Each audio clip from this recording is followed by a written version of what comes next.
I grew up on a quiet little street in a suburban neighborhood where everyone knew each other and nothing ever seemed out of the ordinary. My parents were friendly with most of the neighbors, but there was one house I loved more than any other: the Hendersons. Mrs. Henderson had this gentle warmth to her, the kind of presence that made you feel safe without her even trying.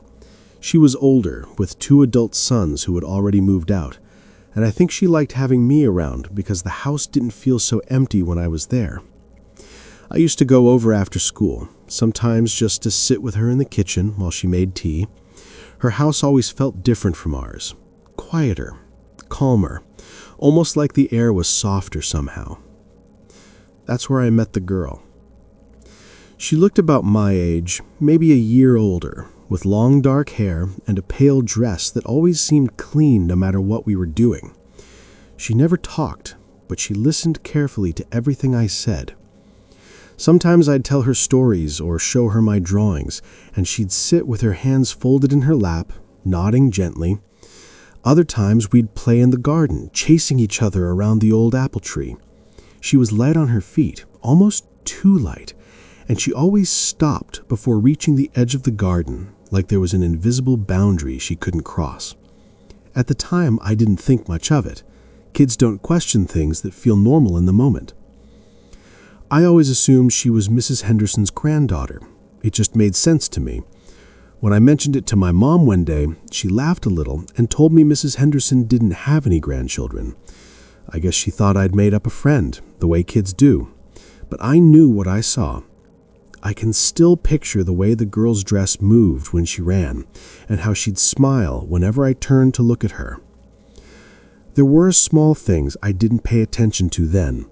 She never ate lunch with us. She'd sit beside me while I ate, her posture perfectly straight, hands resting on her knees. She'd smile when I looked over, but she never touched the food. I figured she was just shy. And sometimes, when we were upstairs playing, I'd hear faint footsteps in the hallway. Mrs. Henderson would call up asking if everything was all right, and I'd answer that we were fine. Looking back now, I guess I should have noticed how puzzled she always sounded. Then one day, everything changed. I walked over after school like usual and asked Mrs. Henderson if the girl could come outside to play. She looked at me with this confused expression, like she genuinely didn't understand what I was talking about. She told me she didn't know who I meant. I remember standing there feeling embarrassed, like maybe I had imagined the whole thing. That was the last time I ever saw the girl. I stopped visiting as much after that. Something about the house didn't feel the same anymore. Years passed. We moved away. Life kept going. But the memory of that girl stayed with me. Her quiet presence, the heavy summer air in that garden, the way she never stepped past the apple tree. Even now, thinking about it brings back that strange stillness. Not long ago, in my early 30s, I visited my parents, and we somehow ended up talking about the old neighborhood. I mentioned Mrs. Henderson and said I used to play with her granddaughter all the time. My mom looked at me for a moment before asking if I meant the girl I was always talking about back then, the one only I ever seemed to see.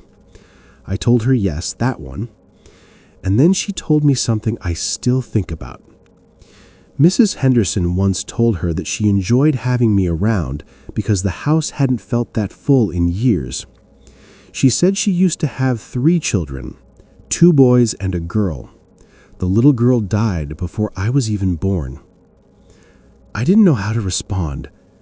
I don't think my mom realized how strange that sounded to me, or how sharply everything clicked together in my head. For days afterwards, I kept replaying it all, trying to convince myself it was just a vivid childhood imagination, but I know what I saw. I remember her standing in the garden, the pale dress, that small smile she gave me every time I looked toward her. And sometimes, late at night, when the house is quiet and the wind moves past the windows, I swear I hear the faintest sound of laughter. Soft. Far away.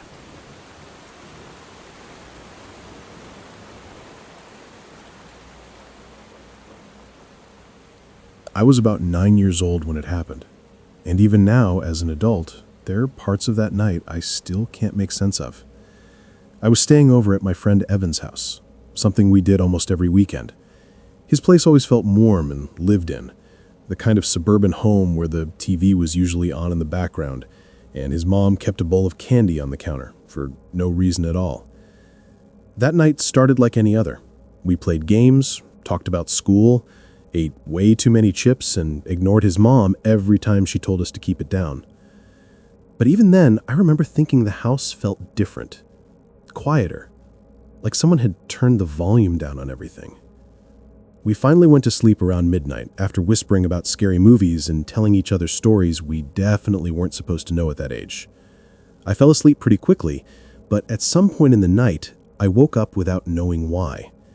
The room felt colder than it should have, just cold enough that I knew something was off. I turned to tell Evan to quit hogging the blanket, but he wasn't there. His sleeping bag was empty. I thought he'd gone to the bathroom, so I waited. A few seconds passed, then a minute, then 2. I whispered his name once, then again a little louder, and when he didn't answer, I sat up and looked toward the doorway. His mom always kept a small orange nightlight plugged into the hallway outlet, and from his room you could see the glow spilling across the wall. That soft orange glow was the only light in the house, and that's when I saw the shape of someone standing just past his door. At first I thought it was Evan, facing the wall, maybe trying to scare me, but the longer I stared, the less sense it made. The figure wasn't moving. It was completely still, shoulders too high, head tilted slightly down like it was listening to the floor. The proportions didn't look right. The torso seemed a little too long, the legs too narrow, the arms hanging lower than they should. It looked human, but in the same way a mannequin looks human. Close, but wrong in a way your brain notices before anything else. I whispered, "Evan, cut it out." But the figure didn't react. It didn't even twitch. A second later, I heard something. A thin, breathy sound, almost like someone trying to whisper without forming actual words. It came from somewhere near the doorway, but it didn't match anything I'd ever heard a person make. Before I could move or speak again, I heard footsteps racing down the stairs. Quick, light steps, like someone running barefoot. I jumped because the footsteps didn't sound like they came from that figure. They came from behind me, inside the room. I was frozen. I couldn't scream for help. I couldn't look away from the hallway. I just sat there breathing as quietly as possible, until at some point, exhaustion must have taken over. The next thing I knew, sunlight was coming through the blinds. For a few seconds, I actually felt relieved, like everything I remembered had just been a dream. But then I saw Evan's empty sleeping bag, still untouched, and that relief disappeared.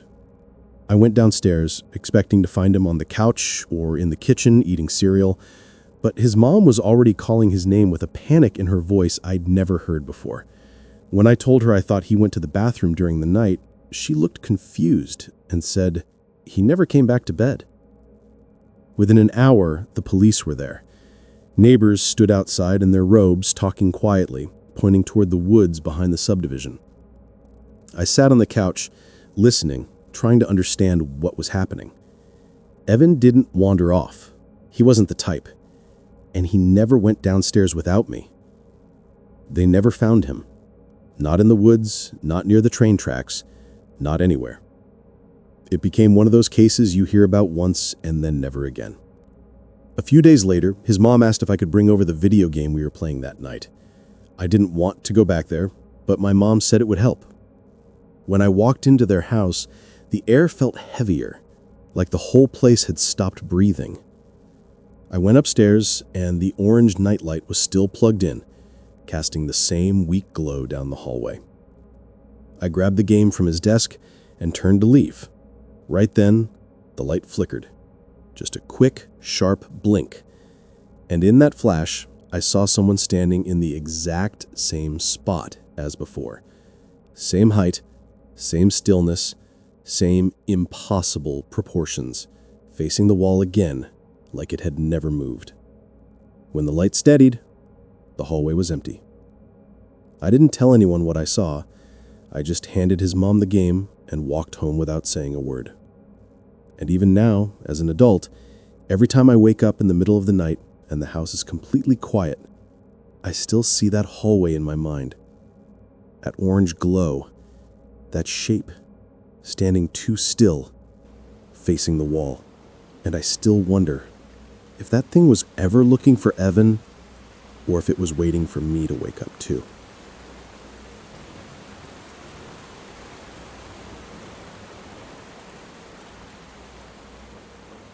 When I was around 9 years old, we lived in a house with a big glass sliding door that opened into the backyard. During the day, it filled the living room with sunlight, but at night, that door always felt different. Glass turns into a mirror after dark, and I used to avoid looking at it because I never liked the idea of seeing something I wasn't expecting on the other side. That winter, I started waking up in the middle of the night to this soft tapping sound. At first I thought it was tree branches hitting the siding, but the sound came from downstairs, from the direction of the sliding door. It was light and steady, like someone tapping a single finger against metal.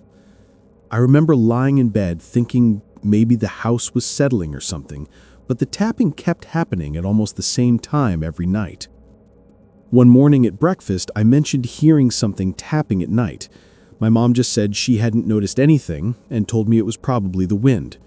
Our house wasn't big though, and if I could hear it upstairs, she should have heard it too. I guess that should have told me something was off. A few nights later, the tapping awoke me again.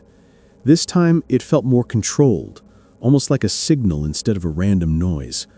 I got out of bed and went to the top of the stairs. The whole house was dark, except for the kitchen nightlight, and the tapping stopped the second I stepped onto the first stair. That silence felt worse than the noise. For some reason I still don't understand, I kept going.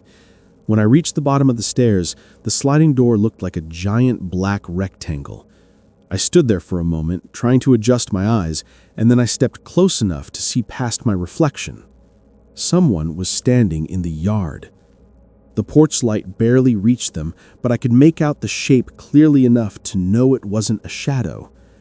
They weren't moving, weren't shifting their weight, just standing completely still, like they were waiting for something. For a second, I thought maybe it was just a neighbor or someone cutting through the yard, but the longer I stared, the less sense it made. There was something about how still they were that didn't feel normal for any person. I blinked, and in the couple of seconds it took for my eyes to refocus, the yard was completely empty. One moment someone was there, and the next the space was completely clear. I ran upstairs and woke my mom. She checked the yard and the door, made sure everything was locked, and stayed up the rest of the night in the living room. She didn't say much the next day, but my dad installed a second lock and put up a motion light before he left for work. After that, the tapping never came back. But even now, when I'm home alone and the house gets quiet, I don't like walking past sliding doors at night. It always feels like someone could be standing just outside the glass, waiting for me to look long enough to see them again. Thank you for listening to Insomnia Chills. If you enjoyed this story, it really helps the channel if you tap like, leave a comment, and subscribe so you don't miss the next one. I read all your theories and experiences, so let me know in the comments what you think really happened and if anything like this has ever happened to you. If you have your own true or fictional scary story you'd like me to tell on the channel, check the description for how to send it in. I'm always looking for new nightmares to share. Thanks again for spending your night with me. Until next time, sleep well, if you can.